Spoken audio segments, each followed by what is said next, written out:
سے بھر جاتے ہیں. اتنا پاکیزہ جملہ بھی ایک عورت کے لیے جائز نہیں جو کسی مرد کے سامنے نماز کی حالت میں امام کے سامنے بھی کہے. میرے بھائیوں، جس عورت کی آواز تک کا اتنا پردہ ہو، اندازہ لگا سکتے ہیں کہ وہ لڑکی آج انسٹاگرام پہ اور ٹک ٹاک پہ ویڈیو بنا رہی ہے.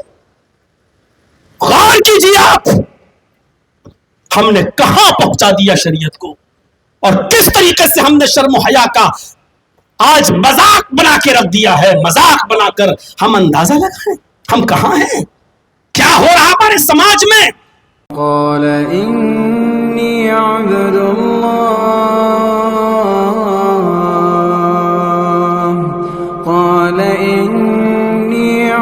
اللہ آتانی الکتاب وجعلنی نبیا. عظیم الشان اجلاس کے صدر محترم عالی جناب حافظ عبد القیوم صاحب، نائب امیر مرکزی جمعیت اہل حدیث ہند،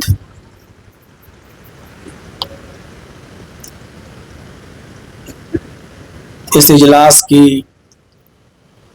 تاریخ کے لیے مستقل اور برابر رابطہ کرنے والے ہمارے محترم دوست فضیلت الشیخ جناب محمد عالم فیضی صاحب حافظہ اللہ،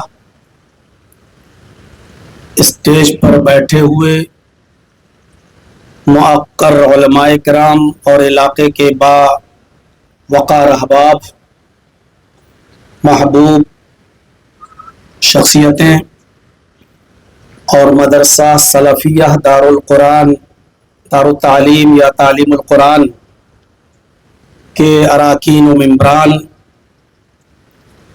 ذمہ داران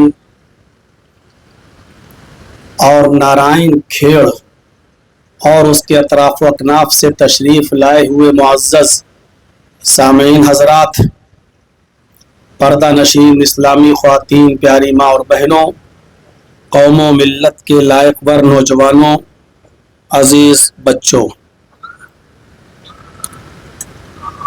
2018 میں تقریباً میں یہاں آیا تھا، اور 2018 کے بعد اب مجھے یہاں آنے کا پھر سے موقع مل رہا ہے. اتنی مدت میں کافی چینجنگ آئی ہے، کافی بدلاؤ ہوا ہے، اور جماعتی ترقی بھی دیکھنے کو ملی ہے، اور مدرسے کی جانب سے ہونے والے اس پروگرام میں بچوں کو جو سندیں دی گئی ہیں اور جو انعامات سے نوازا گیا ہے،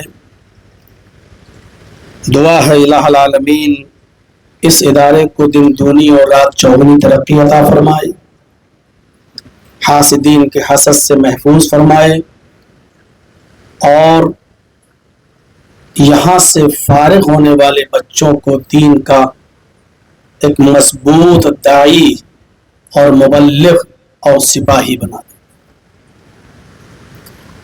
عالم فیضی صاحب سے جب میری گفتگو ہوئی تو میں نے اس سے پوچھا کہ آپ کے علاقے میں کس موضوع پر گفتگو کی جائے، تو شیخ محترم نے بہت مختصر سا ایک جملہ بولا کہ توحید بھی آ جائے، نوجوانوں کے تعلق سے کچھ گفتگو بھی ہو جائے، مستورات یعنی عورتوں کے تعلق سے بھی کچھ باتیں ہو جائیں. کہنے کا مقصد یہ ہے کہ کوئی مستقل ایک موضوع نہیں بلکہ ایک کھچڑی جس میں یہ ساری چیزوں کی آمیزش ہو. تو پھر میں نے خود ہی کہا کہ پھر اصلاح معاشرے پر رکھ لیجیے، کیونکہ معاشرے کے اندر بہت سی برائیاں ہوتی ہیں، اور مختلف قسم کی برائیوں کو سامنے رکھتے ہوئے اسی سلسلے میں کچھ گفتگو کی جائے. تو کہنے لگے جیسا آپ بہتر سمجھیں.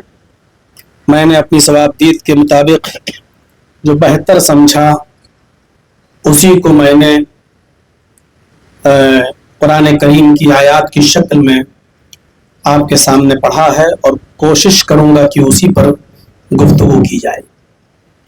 عام طور پر شہروں میں حیدرآباد ہوا، بنگلور ہوا، ممبئی ہوا، دلی ہوا، بڑے بڑے شہروں میں عام طور پر پروگرام 10 بجے ختم ہو جاتا ہے، اور مجھے یہی امید تھی کہ 10 بجے یا ختم ہو جائے گا، لیکن پتہ یہ چلا کہ 10 بجے تو ٹائم ملا ہے بولنے کے لیے۔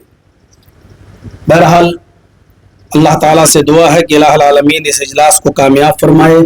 جن لوگوں نے اس میں بڑھ چڑھ کر حصہ لیا ہے جس طریقے سے بھی، اللہ رب العالمین ان کو قبول فرمائے اور ان کے بھی روزی روٹی میں برکت عطا فرمائے۔ اللہ تبارک و تعالیٰ نے فرمایا جو ایمان لائے اور جنہوں نے نیک عمل کیے فَلَهُمْ أَجْرٌ غَيْرُ مَمْنُونٍ، ان کے لیے ایسا اجر ہے جو کبھی ختم نہیں ہوگا۔ ایمان اور عمل صالح دونوں کو بیان کیا ہے۔ دوسری جگہ سے جو میں نے آیت پڑھی ہے اس میں اللہ رب العالمین نے فرمایا کہ ساری دنیا خسارے میں ہے، ٹوٹے میں ہے، نقصان میں ہے، لیکن جن کے اندر یہ خوبیاں پائی جائیں گی وہ نقصان میں نہیں ہے، وہ خسارے میں نہیں ہے۔ وہ کون لوگ ہیں؟ الا الذین آمنوا وعملوا الصالحات وتواصوا بالحق وتواصوا بالصبر۔ یہاں پر بھی ایمان کا ذکر ہے اور عمل صالح کا ذکر ہے، یہاں پر بھی حق بات کہنے کی تلقین ہے، حکم ہے، اور حق بات کہنے میں جو پریشانیاں اور مصیبتیں آئیں ان پر صبر کرنے کی بھی تلقین کی گئی ہے۔ تو یہاں پر بھی ایمان اور عمل صالح کا ذکر ہے۔ ایمان اور عمل صالح دونوں ضروری ہے۔ ہمارے پاس ایمان تو ہے لیکن عمل صالح نہیں۔ ہمارے برادران وطن ہیں جو دوسرے لوگ ہیں، ان کے پاس عمل صالح ہے لیکن ایمان نہیں۔ بڑے بڑے اچھے کام وہ کرتے ہوئے نظر آئیں گے۔ آپ بامبے میں چلے جائیے، ٹاٹا ہاسپٹل کی طرف چلے جائیے تو مریضوں کی کتنی خدمت کرتے ہیں فری میں۔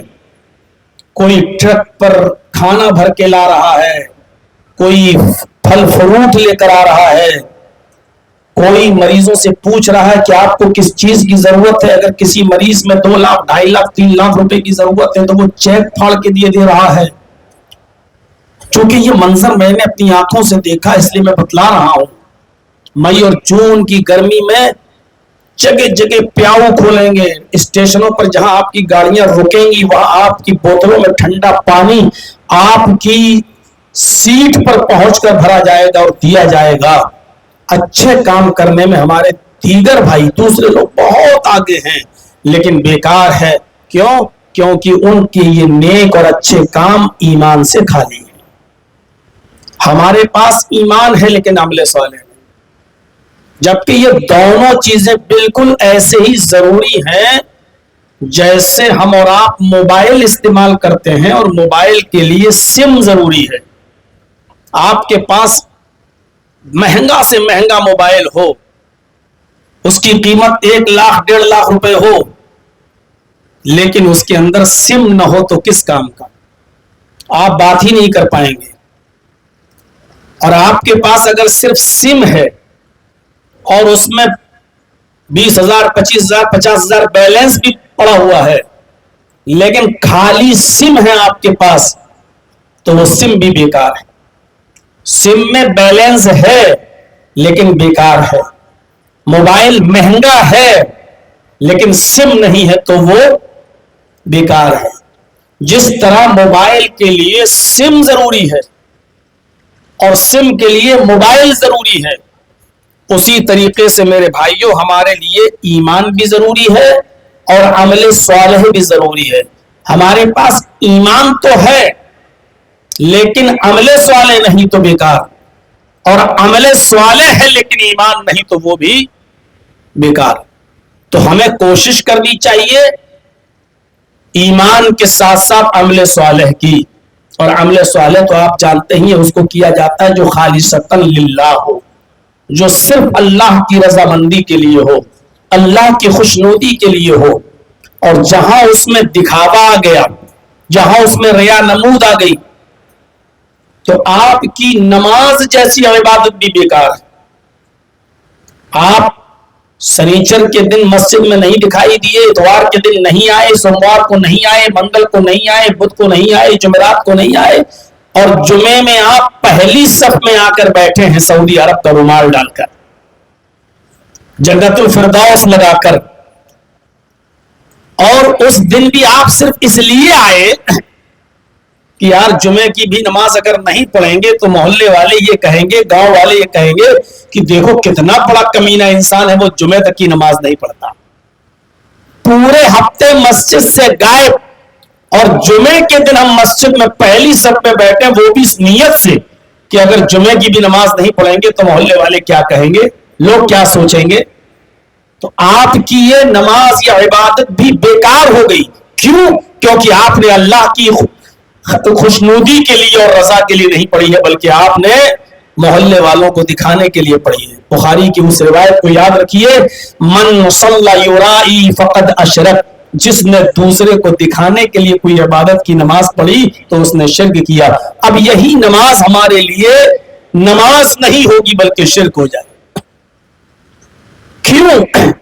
کیونکہ اس میں ریا، اس میں دکھاوا شامل ہو گیا. ہم نے اس نماز کو اللہ کی رضا مند کے لیے نہیں پڑھا، بلکہ ہم نے اس کے اندر محلے والوں کو، گاؤں والوں کو شامل کر لیا ہے، یہ لوگ کیا کہیں گے. تو نماز جیسی عبادت بھی شرک ہو جائے گی اگر وہ خالصتاً للہ نہیں ہے. قربانی صرف اللہ کے لیے، لن ینال اللہ لحومها ولا دماؤها ولکن ینالہ التقوی منکم. جو تم قربانی کرتے ہو نا، اس کا گوشت اور اس کا خون اللہ تک نہیں پہنچتا. وَلَٰكِن يَنَالُهُ التَّقْوَىٰ مِنْكُمْ، بلکہ اللہ رب العالمین تمہارے دلوں کا تقویٰ دیکھتا ہے کہ تم کس نیت سے اور کس دل سے تم قربانی کر رہے ہیں. کتنے لوگ آپ کو ایسے ملیں گے، آپ کی دعوت دیں گے، افطار کرائیں گے 50 آدمی 100 آدمیوں کو، اور وہیں بیٹھ کر سب کی سیلفی لیں گے، فوٹو لیں گے اور واٹس ایپ پہ اور فیس بک پہ ڈالیں گے، الحمدللہ آج میں نے 100 لوگوں کو روزہ افطار کرایا ہے. اللہ سے دعا کیجئے کہ اللہ ہمارے افطار کو قبول فرمائے. یہ دعا صرف ایک دکھاوا ہے، ورنہ یہ بتانا مقصد ہے کہ میں نے 100 لوگوں کو افطار کرایا ہے. اب لوگ کمنٹ کریں ماشاءاللہ آپ نے 100 لوگوں کو افطار کرایا ہے. اللہ آپ کے اس افطار کو قبول فرمائے. قربانی کے بکرے کو خریدیں گے، فوٹو لیں گے، فیس بک پہ واٹس ایپ پہ ڈالیں گے تاکہ لوگ پوچھیں صاحب کتنے کا لیا، 25,000 کا لیا، 30,000 کا لیا، ماشاء. یہ ایک اوپری ایک چیز ہوتی ہے، ورنہ ضرورت کیا ہے قربانی کے بکرے کا فوٹو کھینچ کر فیس بک پہ ڈالنے کا؟ ضرورت کیا ہے روزہ افطار کرا رہے ہیں آپ اس کا فوٹو لے کے فیس بک پہ ڈالنے کی؟ ضرورت کیا ہے آپ عمرہ کرنے جا رہے ہیں خانہ کعبہ کے سامنے کھڑے ہو کر احرام کی حالت میں فوٹو لے کے واٹس ایپ پہ آپ ڈال رہے ہیں، دنیا کو دکھانا چاہتے ہیں کہ دیکھیے مجھے اللہ نے عمرے کی توفیق دی ہے. میرے بھائی جو عبادت میں دکھاوا، یہ آج یہ بڑی بری ایک رسم چلی ہے، ایک فیشن چلا ہے ہماری جماعت میں، اہل حدیثوں کے اندر بھی. کوئی بڑے سے بڑا عالم چلا رہا، دھڑا دھڑ سیلفی اس کے ساتھ، دھڑا دھڑ فوٹو اس کے ساتھ کھینچ کر فیس بک پہ ڈالنا اور یہ دکھانا کہ میں فلاں سے میری ملاقات ہوئی ہے، دیکھیے میں ان سے ملاقات کر کے آیا ہوں. میرے بھائیو آپ جنتی نہیں ہو جائیں. کسی کے بھی ساتھ لے کر فوٹو کھینچ کے آپ ڈال دیجئے، لے لیجئے ڈال دیجئے فیس بک، آپ جنتی نہیں ہو جائیں گے. یہ ایک دکھاوے کی ایک ایسی لہر دوڑی ہے ہمارے معاشرے اور سماج میں کہ میں سمجھا کر پک چکا ہوں، تھک چکا ہوں. میرے بھائیو کھانا کھا رہے ہیں تو ادھر کا بھی فوٹو، اب دکھا رہے ہیں کہ مولانا جرجیت صاحب نے میرے گھر پہ بھی آ کے کھانا کھایا ہے، مولانا بدیع الزمان صاحب نے ہمارے گھر پہ بھی کھانا کھایا ہے، فلاں صاحب نے ہمارے گھر پہ بھی آ کے ہماری دعوت قبول کی ہے. میرے بھائیو ان چیزوں سے کیا مل جائے گا؟ کیا ہے یہ؟ تو ریا اور نمود اور دکھاوا پہلے ختم کیجیے آپ اپنے اندر سے، اور عمل صالح ایمان کے ساتھ اپنے اندر پیدا کیجیے. غور کرو، قربانی جیسی عبادت، اور اللہ یہ کہہ رہا ہے کہ اس کا گوشت اور خون ہمارے پاس نہیں آتا بلکہ ہم تمہارے دلوں کا تقویٰ دیکھتے ہیں. اللہ کے نبی صلی اللہ علیہ وسلم نے فرمایا ان اللہ لا ينظر الى اجسامکم ولا الى صورکم ولکن ينظر الى قلوبکم. اللہ رب العالمین تمہارے جسموں کو نہیں دیکھتا، کتنے ہینڈسم ہو، کتنے بڑے باڈی بلڈر ہو، ولا الى صورکم تمہاری شکلوں کو بھی نہیں دیکھتا کہ کتنے خوبصورت ہو تم.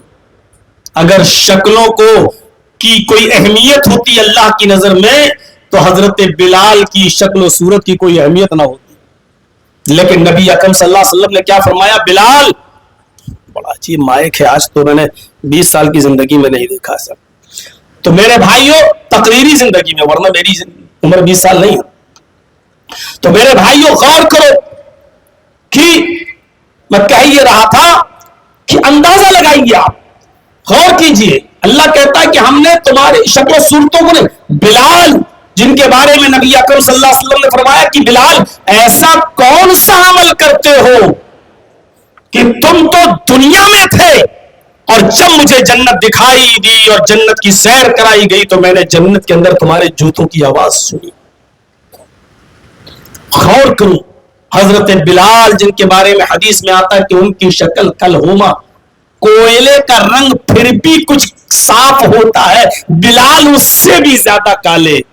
لیکن نبی اکرم صلی اللہ علیہ وسلم نے فرمایا بلال مجھے جنت کی سیر کرائی گئی تو میں نے جنت کے اندر تمہارے جوتوں کی آواز سنی. یعنی اللہ نے مجھے پیش کی بتا دیا کہ میں بلال کو جنت دے کر رہوں گا.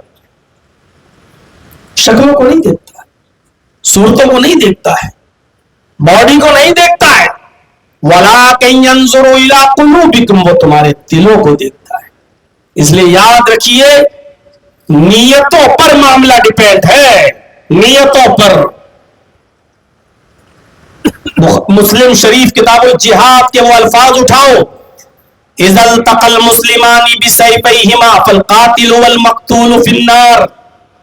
اللہ کے نبی صلی اللہ علیہ وسلم فرماتے ہیں کہ جب دو مسلمان تلواریں لے کر باہر آ جائیں اور دونوں ایک دوسرے کو مارنا چاہیں، دونوں ایک دوسرے کو قتل کرنا چاہیں، یہ چاہے کہ میں اس کو قتل کر دوں، وہ چاہے کہ میں اس کو قتل کر دوں، دونوں ایک دوسرے کو مارنے کے ارادے سے تلواریں لے کر باہر نکلے. اس زمانے میں تلواریں چلتی تھی، تلواروں سے مثال دی. ہم آج کے اس دور میں موجودہ ہتھیاروں کو اس حدیث پر فٹ کر سکتے ہیں. دو لوگ جب اسلحے لے کر، ہتھیار لے کر، پسٹل لے کر، بندوق لے کر باہر نکل آئے اور دونوں ایک دوسرے کو مارنے کا ارادہ رکھتے ہو، اللہ کے نبی نے فرمایا فالقاتل والمقتول فی النار، قتل کرنے والا بھی جہنمی اور جس کو قتل کیا گیا وہ بھی جہنمی. قاتل بھی جہنمی اور مقتول بھی جہنمی. کتنی بڑی بات، قاتل و مقتول دونوں جہنمی. صحابہ کرام نے سوال بھی کیا ھذا القاتل فما بال المقتول یا رسول اللہ، اے اللہ کے نبی قاتل کو جہنم میں جانا چاہیے، مقتول کیوں جائے گا؟ جو مارا گیا وہ کیوں جائے گا؟ جس کو قتل کیا گیا وہ کیوں جائے گا؟ وہ تو بیچارہ قتل کیا گیا، وہ تو مارا گیا ہے. مرنے والا، مارا جانے والا کیوں جہنم میں جائے گا؟ نبی اکرم نے اس کا جو ریزن، جو وجہ بتائی، وہ وجہ کیا بتائی؟ قتل ہونے والا جس کو قتل کر دیا گیا وہ جہنم میں کیوں جائے گا؟ فرمایا انہو حریص علی قتل صاحبہ، رواہ مسلم فی کتاب الجہاد. کتاب الجہاد کے الفاظ مسلم کے، جس کو قتل کیا گیا وہ جہنم میں اس لیے جائے گا کیونکہ وہ بھی اپنے دل میں یہ نیت رکھتا تھا کہ میں اس کو اپنی تلوار سے قتل کر دوں. بھلے ہی نہیں مارا لیکن مارنے کا ارادہ تو رکھتا تھا، قتل کے ارادے سے تو نکلا تھا، اس کے دل میں بھی تو یہ نیت تھی کہ میں اس کو قتل کر دوں، اس لیے وہ بھی جہنم میں جائے گا. نیتوں پر ڈیپینڈ ہے معاملہ. بخاری کی اس روایت کو اٹھائیے، ایک شہید کو جہنم میں صرف اس لیے ڈال دیا جائے گا کیونکہ اس کے دل میں یہ نیت تھی کہ لوگ اسے بہت بڑا بہادر کہیں، لوگ اسے بہت بڑا جنگجو کہیں. حالانکہ وہ اپنے بیوی بچوں کو چھوڑا، گھر مکان کو چھوڑا، زمین و جائیداد کو چھوڑا، لڑا، تلوار بھی چلایا، کئی لوگوں کو قتل بھی کیا اور پھر مارا بھی گیا، سب کچھ چھوڑا اور پھر بھی کہاں جا رہا ہے؟ جہنم میں. اللہ کہے گا ڈال دو اس کو جہنم میں، وہ کہے گا اللہ میں تیری راہ میں مارا گیا. اللہ کہے گا یہ سچ ہے کہ تو مارا گیا، لیکن یہ سچ نہیں ہے کہ تو میری راہ میں مارا گیا۔ کیوں؟ کیونکہ تیرے دل میں یہ نیت تھی کہ لوگ تجھے بہت بڑا بہادر کہیں، لڑنے والا کہیں، جری کہیں۔ دنیا میں تو جو چاہتا تھا وہ تجھے ملا۔ تو لِعِلَاءِ کلمۃ، اللہ کے کلمے کو بلند کرنے کے لیے کہاں لڑا؟ میرے لیے کہاں لڑا؟ ریا و نمود تھی تیرے اندر، دکھاوا تھا تیرے اندر، دنیا میں شہرت چاہتا تھا، مل گئی، جاؤ ڈال دو جہنم میں، سب کچھ قربان کیا، گھر، مکان، بیوی، بچے، اپنی جان، لیکن پھر بھی کہاں گیا؟ جہنم میں۔ کیوں؟ نیت یہ تھی کہ لوگ اسے بہت بڑا بہادر کہیں۔ اور اس کے برعکس اس آدمی کو دیکھیے، جنگل میں گیا، صحرا میں چل رہا ہے، اونٹ پر سامان لگا ہوا ہے، تھک جاتا ہے کہیں سستانے کے لیے، اونٹ کو باندھ دیتا ہے درخت سے، سو جاتا ہے، آنکھ کھلی تو دیکھتا ہے اونٹ غائب۔ پورے جنگل میں تلاش کیا، صبح سے شام ہو گئی، لیکن اونٹ نہیں ملا۔ کبھی اس پہاڑی پر، کبھی اس پہاڑی پر، کبھی اس کھائی میں، کبھی اس کھائی میں، لیکن اونٹ نہیں ملا۔ تھک کر پھر آیا اسی جگہ پر، اللہ میرا اونٹ کہاں چلا گیا؟ ڈھونڈا نہیں ملا، تھوڑا سستا لیتا ہوں، پھر میں ڈھونڈوں گا، پھر تلاش کروں گا۔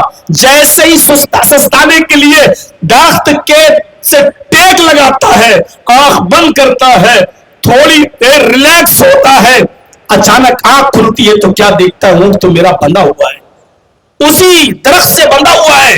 اونٹ کے اوپر لدے ہوئے سامان کو چیک کرتا ہے تو اناج کا ایک دانہ بھی کم نہیں، اپنے گھر سے جیسے لے کر نکلا تھا ویسے سامان موجود ہے، کچھ بھی کم نہیں ہوا۔ اس حال میں اونٹ کو پاتا ہے، صبح سے شام تک اونٹ کو ڈھونڈا تو اونٹ نہیں ملا، لیکن اچانک جب اونٹ کو درخت سے بندھا ہوا دیکھتا ہے تو مارے خوشی کے اچھل جاتا ہے اور اپنے رب کا شکریہ ادا کرتا ہے، لیکن جملے الٹے بول دیتا ہے، اس کی زبان سے جملے الٹے نکل جاتے ہیں، اور مارے خوشی کے وہ یہ کہتا ہے اللہم انت عبدی وانا ربک۔ پڑھیے مسلم کے الفاظ، اللہم انت عبدی وانا ربک، اے اللہ مان گیا تجھے، واقعی تو میرا بندہ ہے اور میں تیرا خدا۔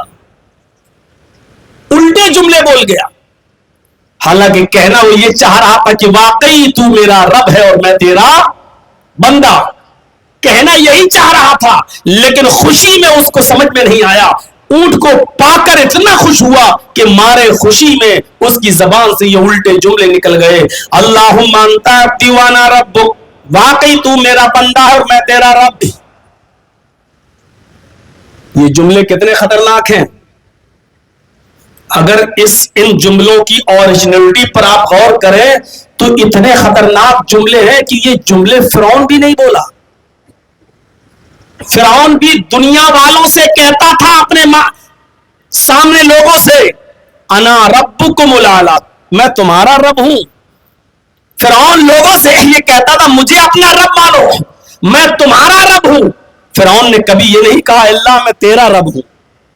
فرعون لوگوں سے کہتا تھا میں تمہارا رب ہوں، لیکن اس کے باوجود اللہ رب العالمین نے اس کو دریا میں ہلاک کر دیا، ڈبو دیا اور اس کو غرق کر دیا۔ اس نے تو اس سے بھی خطرناک جملے بولے، واقعی تو میرا بندہ ہے اور میں تیرا رب، یعنی اللہ کو اپنا بندہ کہہ رہا اور اپنے آپ کو اللہ کا رب۔ لیکن یہ جملے سن کر اللہ مسکرا رہا ہے، اللہ ناراض نہیں ہے، اللہ اس کو نظر انداز کر رہا ہے اور اس کو معاف کر رہا ہے، کوئی گرفت نہیں، کوئی مواخذہ نہیں۔ کیوں؟ کیونکہ اس کے دل میں یہ نیت نہیں تھی، نیت یہی تھی کہ واقعی تو میرا رب ہے اور میں تیرا بندہ۔ نیت پر معاملہ ڈیپینڈ کرتا ہے میرے بھائیوں۔ اپنے اپنے گریبانوں میں جھانک کر دیکھ لو کہ ہم قربانی کے بکروں کی ویڈیو کیوں بناتے ہیں، حج کی ویڈیو کیوں بناتے ہیں، عمرے کی ویڈیو کیوں بنا رہے ہیں، روزہ افطار کرا رہے ہیں تو ہم کیوں نیٹ پہ ڈال رہے ہیں؟ اپنے اپنے گریبانوں میں جھانک کر دیکھ لو، عبادتوں کی نمائش نہیں ہونی چاہیے، آج ہم کیوں کر رہے ہیں؟ سوچئے۔ تو الا الذین آمنوا وعملوا الصالحات، ایمان بھی ضروری ہے اور عمل صالح۔ میرے بھائیوں آئیے تھوڑا سا میں اس حدیث کی طرف چلنا چاہتا ہوں کیونکہ ایمان کا موضوع بڑا وسیع ہے اور میں اپنے آج کے اس محدود وقت کے اندر مکمل طور پر ایمان اور اس کی 70 سے زائد شاخاؤں کے بارے میں نہیں بول سکتا، اس پر گفتگو نہیں کر سکتا. اس لیے جو حدیث میں نے بخاری کی پڑھی آپ کے سامنے، اس حدیث کے اندر میرے بھائیوں ایمان کی 3 شاخاؤں کا بیان کیا گیا ہے، 3 شعبوں کا بیان کیا گیا ہے. انہی 3 شعبوں پر، انہی 3 شاخاؤں پر مجھے بولنا ہے اور اسی کی تشریح آپ کے سامنے کرنا. حدیث کے راوی حضرت ابو ہریرہ رضی اللہ تعالیٰ عنہ فرماتے ہیں کہ اللہ کے نبی صلی اللہ علیہ وسلم نے فرمایا الایمان بضع و سبعون شعبۃ، ایمان کی 70 سے زیادہ شعبے ہیں، ایمان کی 70 سے زیادہ برانچز ہیں، ایمان کی 70 سے زیادہ شاخائیں ہیں. 70 کا یہ لفظ جہاں بولا جا رہا ہے وہاں اس کی گنتی مراد نہیں ہے. یہ مطلب نہیں ہے کہ 70 سے زیادہ ہی شاخیں ہیں، بس اس سے زیادہ نہیں، مطلب کثرت مراد لی جا رہی ہے کہ ایمان کی بہت زیادہ شاخائیں ہیں. کبھی کبھی ہم اور آپ بولتے ہیں نا کبھی غصے میں ہے صحیح سے رہو، اور پھر کوئی غلطی کسی نے کی تو بولتے ہیں غصے میں ابھی لگاؤں گا 50 تھپڑ تمہارے، ابھی لگاؤں گا 50 جوتے تمہارے. تو اس کا یہ مطلب نہیں ہوتا کہ میں گنتی سے تمہیں 50 جوتے ماروں گا اور 50 کے بعد نہیں. اس کا مطلب یہ ہوتا ہے کہ میں بہت زیادہ تمہیں پیٹوں گا، بہت زیادہ میں تمہیں ماروں گا. لمٹ میں رہو، کنٹرول میں رہو. یہاں اللہ تبارک اللہ کے نبی کے بتانے کا مقصد بھی یہی ہے الایمان بضع و سبعون شعبۃ، ایمان کے 70 سے زیادہ برانچز ہیں، ایمان کی 70 سے زیادہ شاخائیں، یعنی ایمان کی بہت سے شعبے ہیں.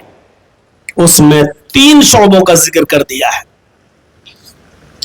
فافضلها، سب سے افضل بتا دیا ہے، وادناها، اور سب سے نچلا بتلا دیا ہے، اور پھر الگ سے ایک بیچ میں ان دونوں کے بعد ایک اور برانچ کا ذکر کر دیا ہے. فافضلها، سب سے افضل برانچ کیا ہے؟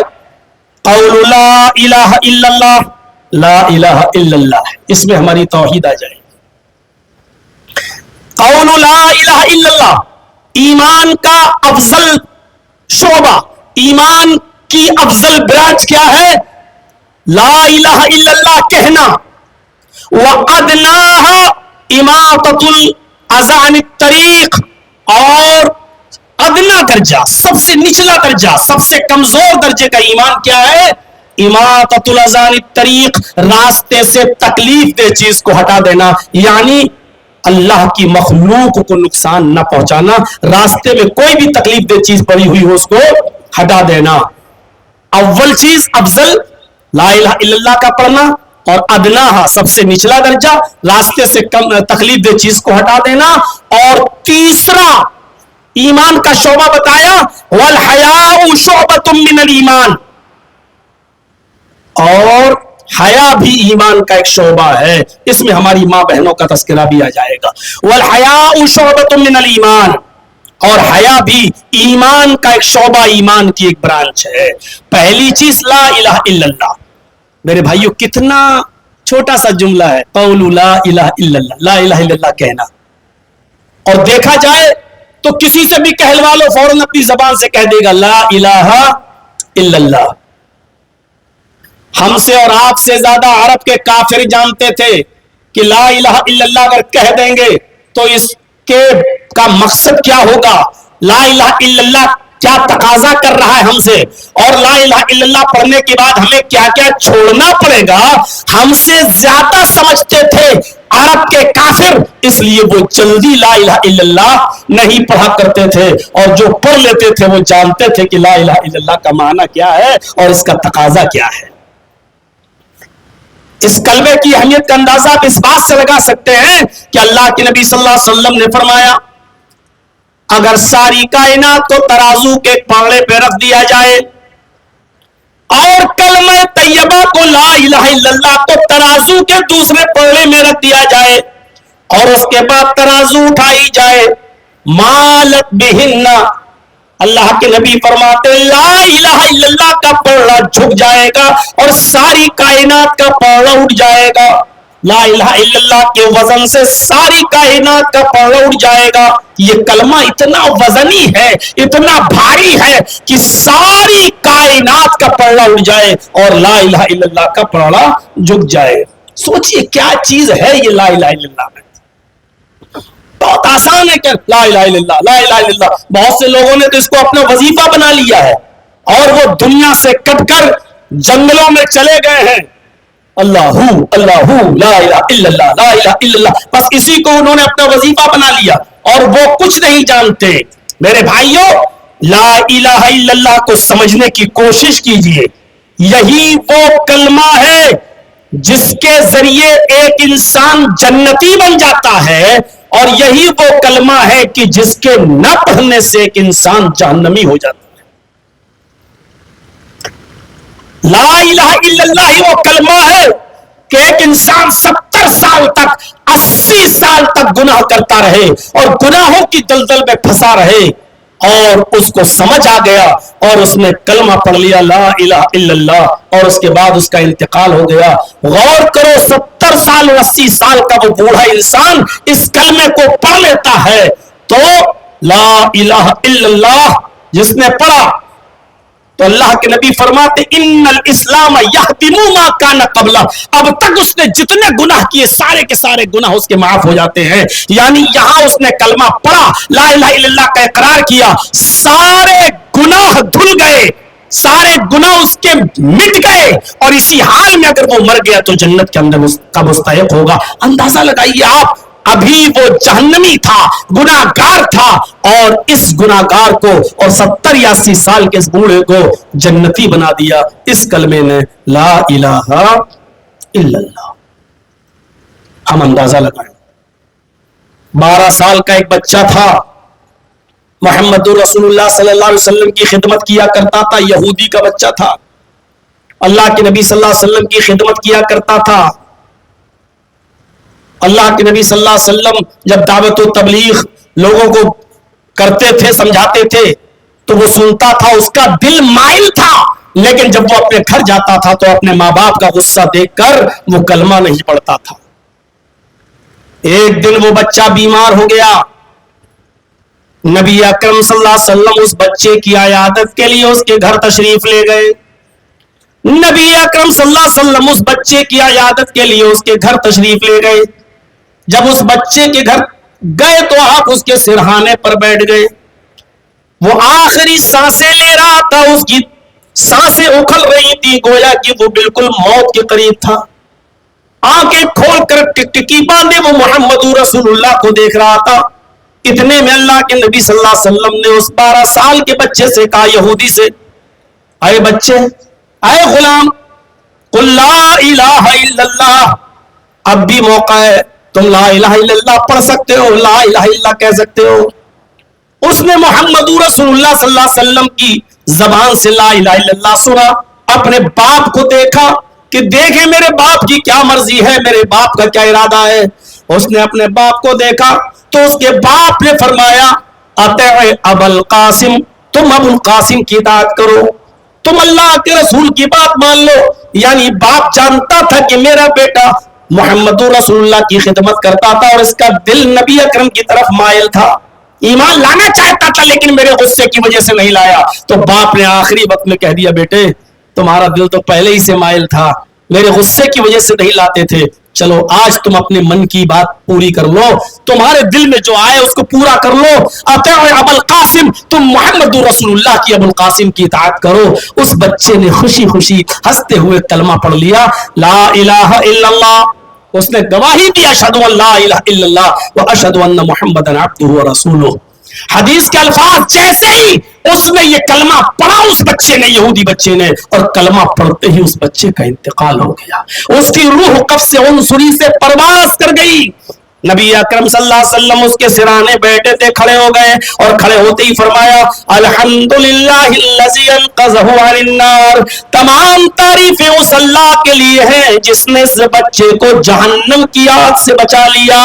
تمام تعریفیں اس اللہ کے لیے ہیں جس نے اس بچے کو جہنم میں جلنے سے بچا لیا. غور کرو, اس زمانے میں 12 سال کا بچہ نابالغ نہیں ہوتا تھا, وہ بھی عرب کے اندر, غور کیجئے، نبی اکرم صلی اللہ علیہ وسلم 6 سال کی عائشہ صدیقہ سے نکاح کرتے ہیں اور 9 سال کی ہوئی تو ان کی رخصتی ہو جاتی ہے. عرب کے اندر 9 سال کے بچے نابالغ نہیں ہوتے تھے، یہ 12 سال کا بچہ تھا. اللہ کے نبی کی زبان سے نکلنے والے جملوں کو سنو، الحمدللہ الذی انقذہ عن النار. تمام تعریفیں اس اللہ کے لیے ہیں جس نے اس بچے کو جہنم کی آگ سے بچا لیا. یعنی اگر یہ کلمہ نہ پڑھتا اور ابھی کلمہ پڑھنے سے پہلے اگر مر جاتا، انتقال کر جاتا، تو یہ بچہ جہنم میں جاتا، جہنم میں جلتا. یہ اللہ کا شکر ہے کہ اس کلمے کی وجہ سے اللہ نے اس بچے کو جہنم کی آگ سے بچا لیا. فَأَفْضَلُهَا قَوْلُ لَا إِلَٰهَ إِلَّا اللَّهِ. ہم سمجھیں لا الہ الا اللہ کیا ہے. لا الہ الا اللہ کا مطلب کیا ہے؟ لا الہ الا اللہ کا معنی صرف یہی نہیں کہ ہم نے کہہ دیا، نہیں. لا الہ کا معنی ہے لا الہ یعنی لا معبود الا اللہ. لا الہ کا معنی ہے لا مسجود الا اللہ. لا الہ کا معنی ہے لا مقصود الا اللہ. لا الہ الا اللہ کا معنی ہے لا مطلوب الا اللہ. یہ معنی لا الہ الا اللہ اے لا معبود الا اللہ، یعنی اللہ کے علاوہ کوئی معبود نہیں. لا الہ کا معنی لا مسجود الا اللہ، اللہ کے علاوہ کوئی سجدے کے لائق نہیں. لا الہ کا معنی لا الہ لا مطلوب الا اللہ، اللہ کے علاوہ ہمارا کوئی مطلوب نہیں ہے. اور لا الہ کا معنی لا مقصود الا اللہ، اللہ کے علاوہ ہمارا کوئی مقصود نہیں ہے. یعنی ہماری زندگی کا مقصد لا الہ الا اللہ، ہماری زندگی کا مطلوب لا الہ الا اللہ، ہمارے سجدوں کا مقصد لا الہ الا اللہ. نہیں، اللہ کے علاوہ کسی کو سجدہ نہیں، اللہ کے علاوہ کوئی عبادت کے لائق نہیں، اللہ کے علاوہ ہماری حاجت روائی اور مشکل کشائی کے کوئی لائق نہیں. لا الہ کا مطلب اللہ کے علاوہ ہمارا کوئی مطلوب اور مقصود نہیں. یہ ہے لا الہ کا معنی. لا الہ اگر پڑھ لیا ہم نے تو اس کا مطلب یہ ہے کہ آپ سجدہ کسی غیر کو نہیں کر سکتے. لا الہ پڑھ لیا اس کا مطلب دعا کسی اور سے نہیں مانگ سکتے. لا الہ پڑھ لیا اس کا مطلب یہ ہے کہ اب اللہ کے علاوہ ہمارا کوئی مطلوب اور مقصود نہیں رہا. یہ ہے لا الہ کا معنی. غور کرو، خیبر کے اس یہودی پر جس کا نام اسود تھا اور جو بکریاں چرایا کرتا تھا، جب اللہ کے نبی نے خیبر کا محاصرہ کر لیا تو ایک یہودی بکریاں چرا رہا تھا. وہ اپنے مالکوں کی بکریاں لے کر جب آتا ہے تو کہنے لگتا ہے کہ لوگوں، خیبر کا محاصرہ ہو چکا ہے اور میں نے سنا ہے کہ تمہارے نبی محمد رسول اللہ آئے ہوئے، میں ان سے ملنا چاہتا ہوں. لوگوں نے کہا وہ جو خیمہ لگا ہوا ہے اس خیمے میں چلے جاؤ، اسی میں محمد رسول اللہ موجود ہے. وہ سمجھ رہا تھا کہ رسول اللہ کی کوئی شان ہے تو وہ ان کا اچھا خیمہ ہوگا، اچھا بستر ہوگا، اچھی پوشاک ہوگی اور اچھا ان کا بھاؤ ہوگا اور اتنی آسانی کے ساتھ نہیں مل سکیں گے، ان کے باڈی گارڈ ان کے ساتھ لگے. یہ تصور تھا اس کے ذہن میں خیبر کے یہودی کے. لیکن جب وہ خیمے کی طرف جاتا اور پردہ ہٹاتا تو کیا دیکھتا ہے؟ کچی زمین پر کھجور کے پتوں کی چٹائی پر محمد رسول اللہ صلی اللہ علیہ وسلم براجمان ہے، بیٹھے ہوئے ہیں. اس کے ذہن میں تصور بھی نہیں تھا کہ اتنی آسانی سے محمد رسول اللہ سے ملاقات ہو جائے گی. لوگوں سے کہنے لگا کیوں مذاق کرتے ہو؟ صحابہ نے بتایا مذاق نہیں کرتا ہوں، جاؤ یہی محمد رسول اللہ صلی اللہ علیہ وسلم ہے. وہ اندر گیا، کہنے لگا کیا آپ اللہ کے رسول ہیں؟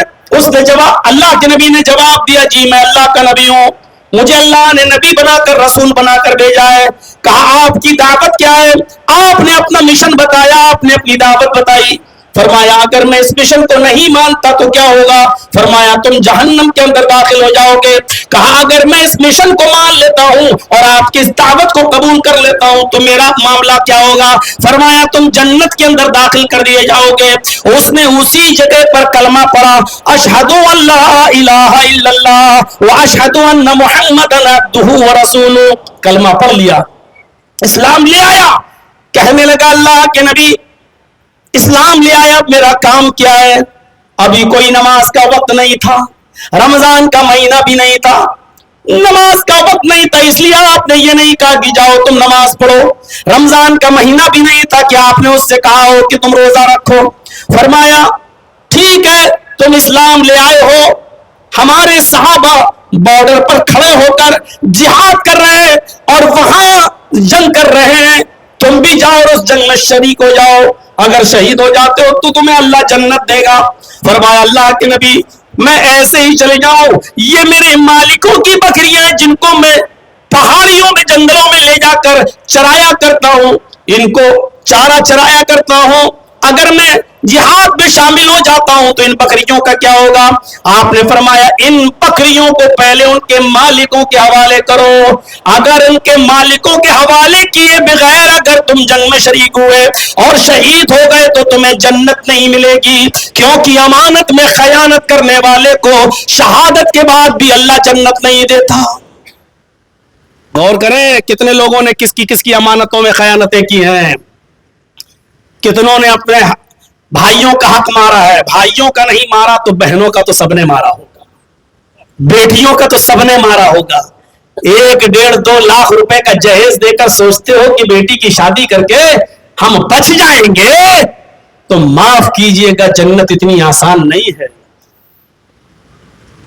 بہنوں کا حق مار کر سوچتے ہو کہ چلو 1-2 لاکھ روپیہ دے کر ہم چھٹکارا پا لیں گے, تو معاف کیجئے گا جنت. ایک بڑا متقی آدمی میری نظر کے سامنے آیا تھا میرے شہر اٹاوا میں, رمضان کے مہینے میں وضو بنا رہا ہوں, روزے کا مہینہ, ظہر کا وقت, اور نل کے پاس بیٹھ کر وضو بنا رہا, وہ بھی بنا رہا ہے. وضو کے بعد کہتا ہے مولانا صاحب ایک مسئلہ بتائیں گے, میرے ہی پڑوس کا رہنے والا اٹاوے کا گھر کا. میں نے کہا بولو کیا بات ہے, کیا کہنا چاہتے ہو؟ کہا مولانا یہ کلہ جو کرتا ہوں نا, ایسا جو کلہ کرتا ہوں رمضان میں روزے کی حالت میں, تو تھوڑا بہت تو پانی زبان میں لگا ہی رہتا ہے. بھائی ہم کلہ کریں گے تو چاہے کتنا ہم کلہ کر لیں تو زبان میں پانی تو چپک ہی جائے گا نا, اور یہ پانی اگر حلق کے راستے پیٹ میں چلا جائے تو روزے پہ کوئی فرق پڑے گا؟ بڑا یار متقی آدمی لگ رہا ہے, بڑا نیک آدمی لگ رہا ہے. میں نے کہا بیٹا جمعرات ہے نا کل, ہاں. میں نے کہا کل جمعہ ہے انشاءاللہ, کل خطبے میں آ جانا ہماری مسجد میں, اسی مسجد میں ہم خطبہ دیتے ہیں, تو کل سب کو معلوم ہو جائے گا کیونکہ یہ مسئلہ بہت سے لوگوں کے ذہن میں ہے, تو کل انشاءاللہ ہم اس مسئلے کی وضاحت کر دیں گے. اور دوسرے دن اگلی صف میں بیٹھا ہے آگے جمعے کے دن, اور ظہر کی نماز کے بعد مجھے لوگوں نے بتایا کہ یہ پوچھ رہا تھا. میں نے کہا بتاؤ, کرے یہ تو بڑا بے ایمان آدمی ہے, پتہ نہیں کتنے لوگوں کا حق مارا ہے, اس کی بہن نے اس کے اوپر مقدمہ دائر کیا ہے, اس کا حق نہیں دے رہا ہے اپنے. تو پھر میں نے جمعے کے خطبے میں کہا کہ واہ لوگ صاحب یہ مسئلہ پوچھتے ہیں کہ زبان میں لگا ہوا پانی حلق کے راستے منہ میں چلا جائے تو روزے پہ کوئی فرق تو نہیں پڑتا. یہ مسئلہ وہ پوچھتے ہیں جو اپنی بیٹیوں کا حق مارے بیٹھے ہیں, جو اپنی بہنوں کا حق مارے بیٹھے ہیں. یعنی اتنے بڑے حق مارنے کے بعد یہ مسئلے پوچھنے والے, مسئلہ پوچھنے سے لگ رہا کتنا بڑا متقی اور پرہیزگار ہوگا. میرے بھائیوں, بڑے سے بڑے تہجد گزاروں کی پگڑیاں اچھل جائیں گی اگر حقوق معاملات کا اگر امتحان ان کا لیا جائے اور پوچھا جائے کہ آئے تہجد گزار انسان بتا تو نے اپنی بیٹی کے لیے کیا وصیت کی ہے, بتا تو نے اپنی بہن کے لیے کیا وصیت کی ہے. بڑے سے بڑے تہجد گزاروں کی پگڑیاں اچھل جائیں گی اور اس حمام میں سب ننگے نظر آئیں گے سب. ارے اللہ تو اپنا حق معاف کر بھی سکتا ہے, بندوں کا حق مارو گے تو اللہ بھی معاف نہیں کرے گا. ارے نماز میں اور روزے میں کچھ سستی ہو گئی ہوگی تو اللہ اس کو معاف کر بھی سکتا ہے, لیکن اگر بہن کا, بیٹی کا, بیوی کا, کسی کا حق مارا ہوگا تو یاد رکھنا اللہ اس وقت تک معاف نہیں کرے گا جب تک کہ یہ لوگ بھی معاف نہ کر دیں. اور آخرت میں تو سوال ہی پیدا نہیں ہوتا, آخرت میں تو سب اپنے اپنے حق کا مطالبہ کریں گے. تو میرے بھائیوں غور کیجئے, بات تھوڑی سی وہاں کی دوسری طرف نکل گئی. میں کہنا یہ چاہ رہا تھا کہ اللہ کے نبی نے کہا کہ آئے اسود ان اونٹوں کو پہلے ان کے ان بکریوں کو اپنے مالکوں تک پہنچاؤ جو ان کی مالک ہیں. کہنے لگا اللہ کے نبی روزانہ میں شہر کی آبادی میں جا کر ایک راستہ وہیں بکریوں کو چھوڑ دیتا ہوں اور یہ بکریاں اپنے اپنے گھروں میں چلی جاتی ہیں. آپ نے فرمایا روزانہ تم جہاں چھوڑتے تھے ان بکریوں کو تم وہیں چھوڑ دو. وہ جاتا ہے ان بکریوں کو وہیں چھوڑ دیتا ہے جہاں پر وہ روزانہ چھوڑا کرتا تھا. وہ بکریاں اپنے اپنے گھروں میں چلی جاتی ہیں. پھر آتا ہے کہ اللہ کے نبی اب کوئی کام بتاؤ. آپ نے کہا نماز کا وقت نہیں ہے, رمضان کا مہینہ نہیں ہے, حج کا سیزن نہیں ہے, جاؤ تم بھی جہاد میں شامل ہو جاؤ. وہ شخص جاتا ہے اور جہاد میں شامل ہو جاتا ہے. بالآخر اسی دن اس کی شہادت بھی ہو جاتی ہے, اسی دن اس کی گردن پہ تلوار بھی چل جاتی ہے, وہ قتل بھی ہو جاتا ہے. صحابہ کرام جو جہاد میں شامل تھے اس کو پہچان نہیں پا رہے ہیں. بلایا گیا, اللہ کے نبی صلی اللہ علیہ وسلم آتے ہیں کہ اللہ کے نبی میں تو اس آدمی کو جانتا نہیں, لیکن یہ ہماری طرف سے لڑ رہا تھا. آپ نے فرمایا ہاں یہ وہ شخص ہے جو آج ہی میرے ہاتھ پر بیعت کیا ہے, آج ہی اس نے کلمہ پڑھا ہے, آج ہی اس نے لوگوں کی امانتوں کو واپس کیا ہے, آج یہ جہاد میں شامل ہوا ہے. یہ پہلا وہ شخص ہے جس نے ایک وقت کی بھی نماز نہیں پڑھی اور اللہ نے اس کو جنت میں داخل کر دیا. یہ پہلا شخص ہے جس نے آج کلمہ پڑھا اور کلمہ پڑھتے ہی جنت کے اندر داخل ہو گیا. اسود کی طرف نظر ڈالیے میرے بھائیوں, خیبر کا چرواہا, ایک بھی نماز نہیں پڑھی, ایک بھی روزہ نہیں رکھا, ایک بھی حج نہیں کیا, زکات بھی نہیں دیا, کلمہ پڑھا, جہاد میں شامل ہوا, شہید ہو گیا اور جنت کا مستحق. اس کلمے کی اہمیت کو دیکھو, فَأَفْضَلُهَا قَوْلُ لَا إِلَهَ إِلَّا اللَّهِ, افضل چیز لا الہ الا اللہ. اور ایک دوسرا نظریہ بھی بتا دوں, دوسری سائیڈ میں ذرا نظر ڈالیے, ابو طالب پر نظر ڈال لیجیے. وہ ابو طالب جنہوں نے نبی اکرم کا قدم قدم پر ساتھ دیا ہے, قدم قدم پر ہاتھ بٹایا ہے, اور جب کافرین مکہ نبی اکرم کو مانگنے آئے, آئے ابو طالب آپ کے بھتیجے کا پانی سر سے اوپر چل چکا ہے, ہمارے معبودوں کو برا بھلا کہتا ہے, اب آخری فیصلہ سن لو, اپنے بھتیجے کو میرے حوالے کیجئے. آپ کو اگر کوئی بچہ ہی پالنا ہے تو میں اپنا بیٹا تمہیں دے دیتا ہوں, پالو, لیکن اپنا بھتیجا میرے حوالے کرو, ہم اس کو سزا دیں گے جو چاہیں گے. ابو طالب نے کہا کتنا اچھا فیصلہ کر رہے ہو, تمہارا بیٹا میں پالوں, کھلا پلا کر سانڑ کی طرح اس کو ہم موٹا تازہ کریں, اور اپنا بھتیجا تمہیں دے دیں تاکہ تم اس کی تکا بوٹی کرو اور اس کو مارو اور قتل کرو. واہ کتنا اچھا فیصلہ کرتے ہو, جاؤ یہاں سے. کہا ابو طالب اچھا نہیں کر رہا تمہارا بھتیجا. تب ابو طالب نے اپنے بھتیجے کو بلایا اور کہا بیٹا میرے اوپر اتنا بوجھ نہ ڈالو کہ میں اسے برداشت نہ کر سکوں. آج کافرین مکہ انہوں نے ایسی ایسی شرط لگائی, میرے ناتواں کندھوں پر اتنا بوجھ نہ ڈالو کہ میں اسے سہن نہ کر سکوں. اس موقع پر محمد رسول اللہ کے آنکھوں میں آنسو تھے اور فرماتے جا رہے تھے کہ چچا جان آپ کیا سمجھتے ہیں کہ میں آپ کے توقع و بھروسے پر میں دعوت و تبلیغ کا کام کر رہا ہوں, دین حق کی دعوت دے رہا ہوں, لا الہ الا اللہ کا پیغام دے رہا ہوں. نہیں نہیں, اے میرے چچا جان, قسم اس ذات کی جس کے قبضے میں میری جان ہے, اگر یہ کافرین مکہ سورج اکھاڑ کر لائیں اور میرے دائیں ہاتھ پر رکھ دیں اور چاند توڑ کر لائیں میرے بائیں ہاتھ پر رکھ دیں, تب بھی میں دین حق سے باز نہیں آؤں گا. اپنے بھتیجے کا یہ اصرار جب چچا نے سنا, ابو طالب نے تو چیخ پڑے بیٹے جاؤ تمہیں جو کرنا کر لو, جب تک میں زندہ ہوں اور میری آخری سانس جب تک چلتی رہے گی تب تک میں تمہاری حمایت میں لڑتا رہوں گا, میں تمہارا ساتھ دیتا رہوں گا, میں تمہیں دشمنوں کے حوالے نہیں کروں گا. اتنا ساتھ دیا چچا نے, لیکن آخری وقت ہے, چچا مرض الموت میں مبتلا ہے, ابو طالب کی آخری سانسیں نکل رہی ہیں. اب محمد رسول اللہ اپنے چچا کے پاس بیٹھے ہوئے ہیں, ہاں وہاں ابو جہل بھی ہے اور بھی کافر بیٹھے ہوئے ہیں, وہاں اللہ کے نبی صلی اللہ علیہ وسلم بھی بیٹھے ہیں. اپنے چچا کی اس حالت کو دیکھ کر اور حالت کفر میں اس بیماری کو دیکھ کر کہ جس میں بچنا نہیں ہے, اپنے چچا کی حالت دیکھ کر محمد رسول اللہ کے آنکھوں میں آنسو آ جاتے ہیں. آپ اپنے چچا کے کان میں کہتے ہیں اے چچا جان میں یہ نہیں کہتا پوری مجلس میں سب کے سامنے آپ کلمہ پڑھ لو, اشہد ان لا الہ الا اللہ کا اقرار کر لو, میں نہیں کہتا.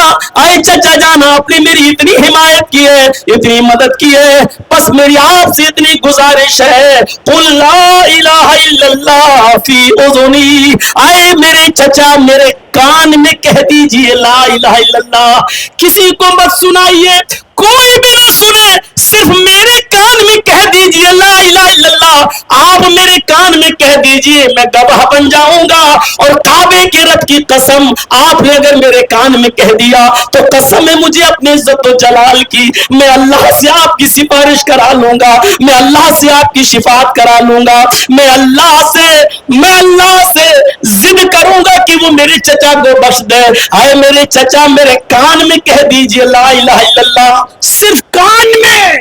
اور ابو طالب نے اپنے بھتیجے کے چہرے کو دیکھا، ادھر ابو لہب و ابو جہل کے چہرے کو دیکھا تو کہنے لگے نہیں بھتیجے، میں آخری وقت میں کلمہ نہیں پڑھنا چاہتا، میں نہیں چاہتا کہ میرے مرنے کے بعد لوگ تانا مارے کہ دیکھو بھتیجے کی باتوں میں آ گیا اور اپنے باپ دادا کا دین چھوڑ دیا۔ آئے میرے بھتیجے، میں آخری وقت میں بھی اسی دھرم پر، اسی دین پر مرنا چاہتا ہوں جس دین پر میرا باپ عبد المطلب مرا تھا، میں اسی دین کے اوپر اپنی جان دینا چاہتا ہوں۔ اور ابو طالب نے کلمہ نہیں پڑھا۔ میرے بھائیوں، پھر بھی انتقال ہو گیا ابو طالب کا، پھر بھی محبت میں اللہ کے نبی نے اپنے چچا ابو طالب کے لیے مغفرت کی جب دعا کی تو عرش والے نے پیغام بھیج دیا، محمد رسول اللہ آپ کے لیے حلال و جائز نہیں کہ آپ کسی کافر و مشرک کے لیے اللہ سے مغفرت کی دعا کریں۔ اللہ تعالیٰ آپ 70 مرتبہ بھی اپنے چچا کے لیے مغفرت کرو گے اور دعا کرو گے تب بھی اللہ نہیں بخشے گا۔ ہاں میں آپ کی دعا قبول کروں گا، لیکن صرف اتنی کہ آپ کے چچا کو ہم سب سے ہلکا عذاب دیں گے، لیکن عذاب ضرور دیں گے اور جہنم میں ضرور ڈالیں گے، اس لیے کہ آپ کا چچا حالت کفر میں اور شرک میں مرا ہے، اس کے لیے جنت کے دروازے بند، جنت کی خوشبو بھی حرام۔ آپ کے چچا نے کلمہ نہیں پڑھا، لا الہ الا اللہ کا اقرار نہیں کیا، اس لیے وہ کبھی جنت میں نہیں جا سکتا، وہ جہنم میں جائے گا۔ غور کرو، دونوں چیزیں میں نے آپ کے سامنے رکھ دی ہیں، ایک طرف ایک بھی نماز نہیں پڑھا، ایک بھی روزہ نہیں رکھا، ایک بھی حج نہیں کیا، کلمہ پڑھ لیا جنت کا مستحق ہو گیا، اور ایک طرف محمد رسول اللہ کی پوری زندگی حمایت، تعاون، ہیلپ کیا، مدد کیا، لیکن اس کے باوجود کلمہ نصیب نہیں ہوا تو وہ جہنم کا مستحق ہو گیا۔ یہی وہ کلمہ ہے میرے پیارے ساتھیوں جو لوگوں کو جنتی بناتا ہے، اور یہی وہ کلمہ ہے جو لوگوں کو جہنمی بناتا ہے۔ اس کلمے کی حقیقت کو سمجھنے کی کوشش کرو۔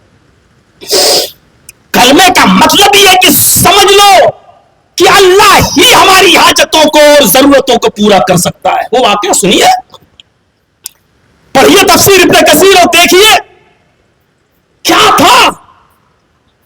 وہ خولہ بنت ثعلبہ جن کے شوہر اوس ابن صامت نے غصے میں اپنی بیوی سے کہہ دی، انت علی کظہر امی، تو مجھ پر میری ماں کی طرح، پیڑ کی طرح ہو چکی ہے، حرام۔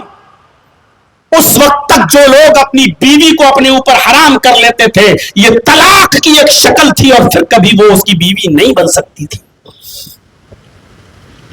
خولہ نے کہا، اوس یہ تم نے کیا کیا؟ غصہ جب ٹھنڈا ہوا تو دونوں کو پچھتاوا ہوا، اور اوس ابن صامت نے خولہ کو محمد رسول اللہ کے پاس بھیجا، جاؤ شاید محمد رسول اللہ کوئی راستہ نکالے۔ خولہ بنت ثعلبہ نبی اکرم سے بحث کر رہی ہیں کہ اللہ کے رسول میرے لیے اور میرے شوہر کے درمیان کوئی راستہ نکالیے۔ چونکہ اس وقت تک احکام نازل نہیں ہوئے تھے، اس لیے اللہ کے نبی نے بھی منع کر دیا اور رخصت کرتے ہوئے کہا، اے خولہ تیرے لیے میرے پاس کوئی راستہ نہیں، تم اپنے شوہر کے لیے حرام ہو چکی ہو۔ اللہ کے نبی صلی اللہ علیہ وسلم سے گفتگو کر رہی ہے، حضرت عائشہ کے حجرے میں یہ گفتگو ہو رہی ہے۔ غور سے سننا، حجرہ بھی کتنا بڑا تھا، چھوٹا سا۔ حضرت عائشہ کا اپنا بیان ہے کہ حجرے کے ایک کونے میں میں بیٹھی ہوئی تھی، اور خولہ بنت ثعلبہ میرے شوہر محمد رسول اللہ سے گفتگو کر رہی تھی۔ خولہ بنت ثعلبہ میں اور محمد رسول اللہ میں یہ گفتگو بہت ہی خاموشی کے ساتھ ہو رہی تھی۔ وہ دونوں اتنی دھیرے دھیرے اور اتنی دھیمی دھیمی آواز میں گفتگو کر رہے تھے کہ انا فی ناحیت بیتی، کہ میں اپنے حجرے میں اپنے گھر میں ہونے کے باوجود ان دونوں کی گفتگو نہیں سن پا رہی تھی۔ غور کر رہے ہیں، میں اسی روم میں موجود ہوں، میں اسی حجرے میں موجود ہوں۔ خولہ بنت ثعلبہ اور محمد رسول اللہ کے درمیان جو گفتگو ہو رہی تھی وہ اتنی سست آواز میں اور اتنی دھیرے دھیرے آواز میں ہو رہی تھی کہ میں اسی گھر کے کونے میں بیٹھی ہوئی تھی. میں خولہ بنت ثعلبہ اور محمد رسول اللہ کی گفتگو کو نہیں سن پا رہی تھی کہ وہ دونوں کیا گفتگو کر رہے ہیں. تھوڑی دیر کے بعد خولہ بنت ثعلبہ اٹھتی ہیں, نراش ہے, مایوس ہے. میں سمجھ گئی کہ خولہ بنت ثعلبہ کے لیے نبی اکرم نے کوئی راستہ نہیں نکالا. یہی خولہ بنت ثعلبہ جب حجرے سے نکلتی ہے تو مسجد نبوی میں داخل ہو جاتی ہے, وضو بناتی ہے اور 2 رکعت نفل نماز پڑھ کر اللہ رب العالمین سے فریاد کرتی ہے, اللہ رب العالمین کو پکارتی ہے. اور لوگوں ہم نے پہچانا ہی نہیں اللہ کون. نبی کے جہاں دروازے بند ہوتے ہیں تب خولہ بنت ثعلبہ کو اللہ کا دروازہ دکھائی دیتا ہے. ہم نے تو اللہ کے دروازوں سے منہ موڑ کر ہم نے پتہ نہیں کن کن کے دروازوں پر اور چوکھٹوں پر اپنے سر پٹکنا شروع کر دیے. خولہ بنت ثعلبہ کو بھی معلوم ہے کہ محمد رسول اللہ کی چوکھٹ جب بند ہے تو اب کون سی چوکھٹ ہے جہاں میری فریاد سنی جائے گی. خولہ بنت ثعلبہ مسجد نبوی میں جاتی ہے, وضو بناتی ہے, رفع یدیہا الی السماء, اپنے دونوں ہاتھوں کو آسمان کی طرف اٹھاتی ہے اور اللہ سے فریاد کرتی ہے کہ اللہ میرے اور میرے شوہر کے درمیان کوئی راستہ نکال دے. قرآن بیان کرتا ہے قد سمع اللہ قول التي تجادلك في زوجها وتشتكي الى اللہ پر غور کیجئے. اللہ نے اس عورت کی گفتگو کو سن لیا جو آپ سے بحث کر رہی تھی اپنے شوہر کے بارے میں, جو آپ سے تکرار کر رہی تھی اپنے شوہر کے بارے میں. پھر مسجد کے ایک کونے میں جا کر وہ تشتکی اللہ, اللہ سے بھی فریاد کر رہی ہے, اللہ کو بھی پکار رہی ہے. اللہ نے اس عورت کی بات کو سن لیا. ارے وہ تو تم دونوں کی گفتگو کو بھی سن رہا تھا. واللہ یسمع تحاورکما, اللہ تو تم دونوں کی گفتگو کو بھی سن رہا تھا. اشارہ ہے محمد رسول اللہ اور خولہ بنت ثعلبہ کی طرف. آئے محمد صلی اللہ علیہ وسلم, اللہ تو تم دونوں کی گفتگو کو بھی سن رہا تھا, یعنی اپنے شوہر کے بارے میں وہ جو بتا رہی تھی اللہ اس کو بھی سن رہا تھا, اور آپ اس کو جو جواب دے رہے تھے وہ اس کو بھی سن رہا تھا. اللہ تم دونوں کی گفتگو کو سن رہا تھا. اتنی بلندی کے اوپر سے اللہ سن رہا تھا کہ گھر کے کونے میں بیٹھی ہوئی حضرت عائشہ کہہ رہی ہے کہ میں ان دونوں کی گفتگو کو نہیں سن پا رہی تھی, اللہ سن رہا تھا. غور کرو, یہاں سے آسمان کی بلندی پر, پھر ایک آسمان سے دوسری آسمان کی بلندی پر, ایک آسمان سے دوسرے آسمان تک جانے کے لیے 500 سال کی مسافت چاہیے, اور وہ بھی 100 200 500 کلومیٹر فی گھنٹہ چلنے والا راکٹ نہیں.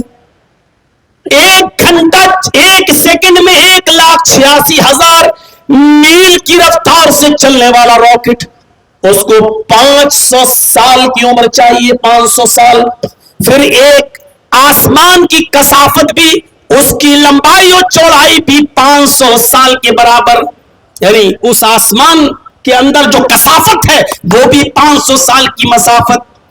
پھر دوسرے آسمان سے تیسرے آسمان کی دوری اتنی, پھر تیسرے آسمان سے چوتھے آسمان کی دوری بھی اتنی, پھر چوتھے آسمان سے 5ویں آسمان کی دوری اتنی, پھر 5ویں آسمان سے 6ٹھے آسمان کی دوری اتنی, پھر 6ٹھے آسمان سے 7ویں آسمان کی دوری اتنی, پھر اس کے اوپر ایک سمندر, پھر اس کے اوپر اللہ کا عرش. غور کیجئے میرے بھائیوں, پھر 7ویں آسمان سے اس سمندر کی دوری, پھر اس سمندر کی مسافت سے پھر عرش کی مسافت, پھر اس عرش کے اوپر اللہ. ابھی پہلے آسمان کی مسافت کا بھی تو حال ذرا جان لو. پہلے آسمان سے کے نیچے کہکشائیں بھی ہیں, سیارے بھی ہیں, ستارے بھی ہیں, ایسی ایسی کہکشائیں موجود ہیں, ایسی ایسی کہکشائیں موجود ہیں کہ جن کی روشنی زمین پر آنے میں 3 ارب سال لگتے ہیں. پہلے آسمان کے نیچے جو کہکشاں ہے, اس ایک کہکشاں کی روشنی کو زمین پر آنے میں 3 ارب سال لگتے ہیں. اور بعض کہکشائیں تو ایسی ہیں کہ جن کی روشنی کو زمین پر آنے میں 10 ارب سال لگتے ہیں.